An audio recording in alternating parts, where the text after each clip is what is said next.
Hey everyone! In this video I'll show you how to make this little house. It's been a while since I made one of these and I realized that I never shared it in a video. I'm going to make this house all decked up for Halloween. And because there's a lot of details, I decided to split the process in two. So this video will focus on making the house itself, and part 2, that will come next week, will focus on the yard and the decorations. The first thing I do is build the base of the house. That will already give us the general shape of it, and then the detailing will bring it to life. The base was made with die cuts. I used a combination of dies from Tim Holtz Village series, and I listed them in the description. Unfortunately, these dies have been discontinued, so they're pretty hard to get, but there are a lot of other house dies out there, and the techniques I use will work with any of them. I cut 2 pieces of each of the wall dies so I can double it up. I like to build the base of the house with plain cardstock and then just add the texture and details with another layer. This makes the walls stronger and also make it easier to add the details. I only cut 1 layer of the roof parts because the second layer will be the shingles. You'll see what I mean a bit later. Because I build the walls in layers, I remove the window bar details from the base layers. I have matching window frames dies that will add these details back afterwards, and I find it easier to line up the window openings without worrying about these little lines. When I build these little houses, I like adding LED tea lights inside to light them up. To make sure that all the windows will actually light up, I need to alter the inside a little bit. Basically, the idea is to connect the inside into one space that will allow the light to reach all of the windows. So here I cut out a section of the wall, and later you'll see me cutting openings in the roof for the second-story windows, and altering some of the window openings so I can add some bay window details. Once the wall pieces are ready, I can start gluing everything together to get the base of the house. This part is pretty straightforward. Just add glue to the tabs and adhere the pieces.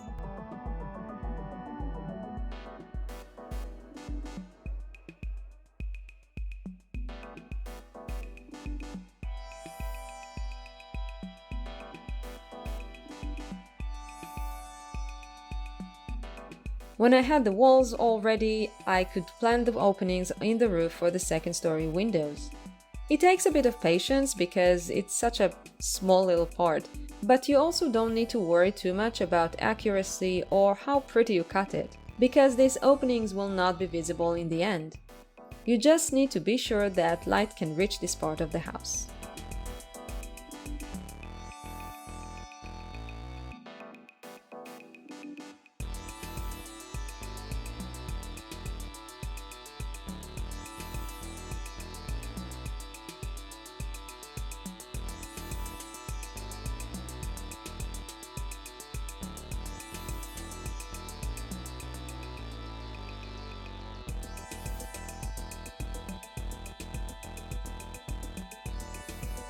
When all the parts were connected, I had the base of the house, and it was time to move to the fun part, adding some details. The second layer of the walls is where I add the texture. But before doing that, I remove the window bars and the tabs from the die cuts. We only need the wall itself here. I usually leave 1 tab at this point, just to have a place to hold the piece without worrying about damaging the texture. Once I finish cutting, finally, I add texture paste with brick pattern stencil. This stencil is by Tim Holtz. It's one of his mini stencils, so the scale fits better. It's still a little bit too big for this house, but honestly, the basic design of these house dies is on the quirky side, so the scale is often a little bit off. And it gives it this extra offbeat fun vibe, and for a Halloween project, I just go with it all the way. I use Ranger's Matte Opaque Texture Paste. It's easy to use and it takes color amazingly well. I make sure to cover all the wall areas more or less evenly, and then I bounce the palette knife on the paste to give the bricks a nice gritty texture. This paste dries pretty fast, so in half an hour or so, I was ready to paint it. I use Distress ink sprays. It's easy and fast, and the spray details add a lot of interest to the bricks.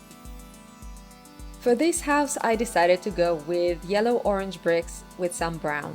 Seemed like a fitting palette for an autumn house. I listed the specific colors that I used in the description if you're interested. While the ink dried, I worked on the windows. There are a lot of ways to add window details to miniatures. Because I like to light up these houses from the inside, the windows need to do two things. They need to let the light pass, and they need to diffuse it. A third point is that I'd like them to actually look like glass, and in the case of this specific house, nice clean glass. To achieve these three things, I put a double layer on each of the windows: vellum and transparency. The vellum diffuses the light, and the transparency adds the shine of the glass. I have tried putting varnish or transparent gels on vellum before, but vellum reacts very strongly with anything damp or wet. In some projects I like the warping, but in this house, it's meant to look like a quaint little house whose owners just really like Halloween. So I wanted nice clear windows, and for that double layering is the best option in my opinion. Plus, this is a great opportunity to add some details to the windows. Vellum takes ink a lot better than transparency, so I added the details there. As you can see, I used some stamps to add cobwebs decoration to the windows. Honestly, I did some freehand webs with a pen on the bay windows later, and I kinda wish I did it with all the windows because it had finer lines than the stamps and looked more, I don't know, organic. But it still looks great, and it was definitely faster to do. I like to sandwich the window layers between the base structure and the second wall layer.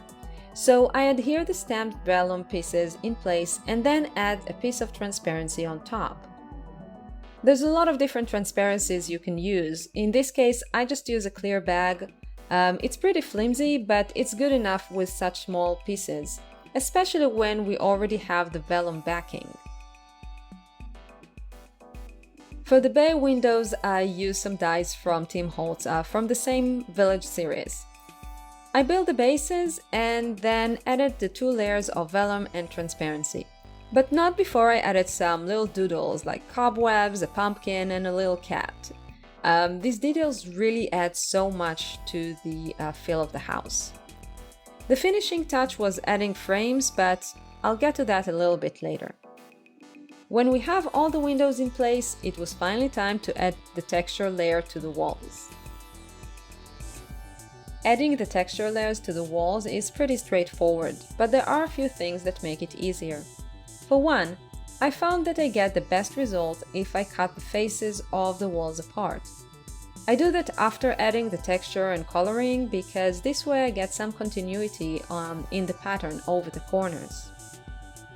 So here I cut the wall pieces over the folding line. Then I go over the edges with a marker to make sure none of the white of the texture paste is visible. These finishing touches may seem small, but they can make a huge difference in the end. With some of the walls, it was simply put glue, attach, done. In places where I altered the base walls, I had to cut the texture walls to match. Always keep the parts you cut off. You'll never know when you'll need this extra little bit to fill a gap.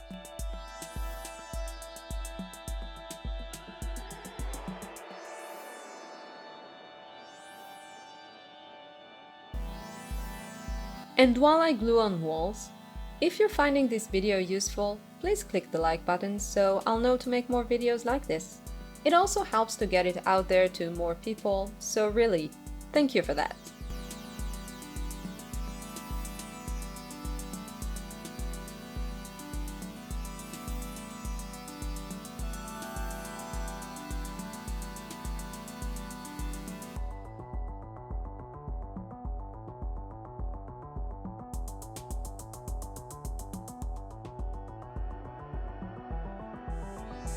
For the roof, I decided to go with a slate shingle look, so I started with a gray cardstock base. This cardstock also has a little bit of texture to it, which I thought would add some interest. To add some color variation, I use Distress ink sprays again. I love the tiny details of the splatters. For a last touch, I spread the paper with pretty generous amounts of Distress Resist spray. It dries glossy and it adds this perfect finishing touch for the slate texture. Then I die cut a whole bunch of shingle strips using the Village Rooftop die. It has 3 styles of shingles, but I almost always use this one because it has irregular edges and I really love the results it gives. I ink the bottom edge of each shingle strip. This adds some shading and dimension to the layered shingles. So die cutting the shingles took about 10 minutes. Adding them to the roof, about 2 hours. Even with strips of shingles, this is one of the most time-consuming parts of the construction, especially when the roof is as complex as the one I did here. I cut the strips to fit the length of each section and build the roof layer by layer. It definitely took a while, but I think it was worth it.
The final bit of making the house was adding the window frames, details, and finishing the bay windows. I used a dark wood grain paper to add texture and interest to the windows. This paper is by Hero Arts. As far as I know, they only sell white wood grain paper now, which is very similar to the wood grain paper that Ranger makes. Both are really great for adding wood texture details. I usually prefer the white version because then I can color it however I like, but this time I used the pre-colored one because it went really well with the color scheme of the house. For most of the windows, I had matching dies for the frames. For the bay windows, I simply layered it like I did with the walls. I die cut the same shape from the wood grain paper, cut it at the folding lines, and carefully added it to the windows.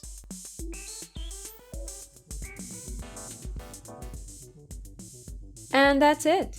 Our little house is all ready and waiting for a yard of its own.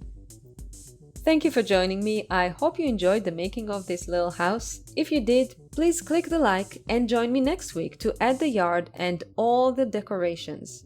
I have some ideas, but I'd love to hear from you, so let me know in the comments what kind of decorations you think it should have in the yard. Pumpkins? Tombstones? A cauldron?